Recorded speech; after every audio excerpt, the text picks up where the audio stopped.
Hi, my name is Connor Mosberg, and I'll be teaching first grade literacy. My lesson will be on finding supporting details. Good morning, first graders. Today we're going to start a new lesson. The purpose of this lesson is you, the students, will learn and be able to find supporting details within a text after reading the book Bonk at the Barbershop. So we're going to be introduced to a new book today, and after we're done reading it, we're going to take what we've read and learned from the book and find supporting details to cover the main idea. Now, does anyone know, or first off, things we'll do today? We'll learn what a supporting detail is, or what they are. We'll learn how supporting details can be found. So while we're reading, what can we look for to find these supporting details? We'll look at a graphic organizer that will help us in finding supporting details. We'll review the book we read yesterday, The Rainbow Fish, and look at the supporting details from that book. And then finally, we'll look at a new book, Bonk and the Barbershop, and practice finding the supporting details within that story. So, does anyone have any questions before we get started? Okay, so first, does anyone want to take a guess, or does anybody know what a supporting detail is? Okay, so supporting details, they can be found in many different ways, and they can be presented in different forms while reading a book. So you can look at what the text or what our story is mostly about. So while we're reading, what is the main thing happening within the story? You can look at the title of the book. You can look at different headings throughout the book, and you can also look at pictures in the book to help you find supporting details. And then lastly, you can look for words that are repeated. So if you find pictures or words or anything being repeated, it's probably pretty important to the book. So that can be one of our supporting details.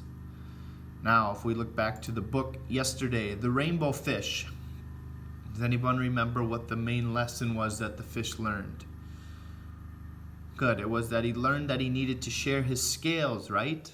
So, if we look at this next image on the smartboard, we decided that he needed to share his scales with the other fish.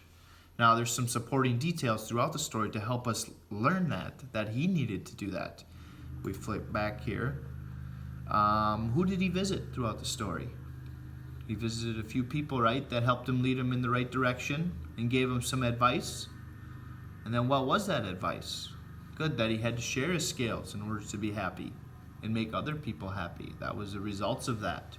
So, looking at our graphic organizer, some of the supporting details for the rainbow fish finding out that he needed to share his scales were what? He talked to the octopus, could be one. Good. That he shared his scale with the little fish, and the fish became happy, right? Good. So all things that we can look at were supporting details for the rainbow fish needing to find his scales. Now, our new story, Bonk at the Barbershop. If everyone wants to pull out their book, we're going to read it.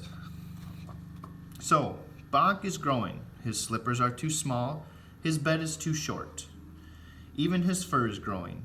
It hangs in his eyes. It flops on his shoulders. You need a haircut, Bonk, says Jupe. No, I don't, says Bonk. Look what I will do instead, he says. Bonk makes a ponytail with his fur. It sticks straight up. My fur is out of my eyes now, says Bonk. Then Bonk looks in the mirror. Maybe there's a better idea, he says. Bonk puts his head on the floor. He puts his feet in the air. I can stand on my head, he says. That will keep the hair out of my eyes, he says. Bonk stands on his head until it hurts. Want to go for a bike ride, Bonk? Jupe says. We could ride to the barbershop. The park would be more fun, says Bonk. Bonk straps on his helmet and his backpack. I can still see a little bit, says Bonk. He starts to pedal and does not see the bump in the road. Watch out, Bonk, says Jupe. Crash. Bonk falls off his bike and skins his knee. Jupe has his first aid kit. She puts a bandage on Bonk's knee. Jupe, says Bonk. I think I need a haircut. I will go with you, says Jupe. Bonk and Jupe ride to the Monster Barber Shop. They look through a book that shows different haircuts. They see curly haircuts. They see spiked haircuts. They see shaved haircuts. Which haircut do you like best? Asks Jupe. Bonk thinks and thinks, then pulls out a picture from his backpack. He shows it to Uzzle. I think it's the haircut I like best, he says. The one you've always had? Says Jupe. The one I've always had, says Bonk. It is Bonk's turn for a haircut. He climbs up in the chair. The barber cuts and cuts. Soon there is a pile of fur on the floor. Now, Bonk does not need a ponytail. He does not need to stand on his head. Getting a haircut was a good idea, Jupe, Bonk says. I'm glad I thought of it. So, that is the book, Bonk and the Barber Shop. Looking at the same graphic organizer that we did for the rainbow fish, I want you guys to think about first, what was the main purpose of the story? What needed to happen? Good, Bonk needed a haircut. Now, what I want you to do on your own is to find 3 supporting details within the story. So 3 events or pictures or different events that happened within the story that can support that Bonk needs a haircut. I want you to write this down. These sheets are on your desk. When you're done, flip it over and wait patiently.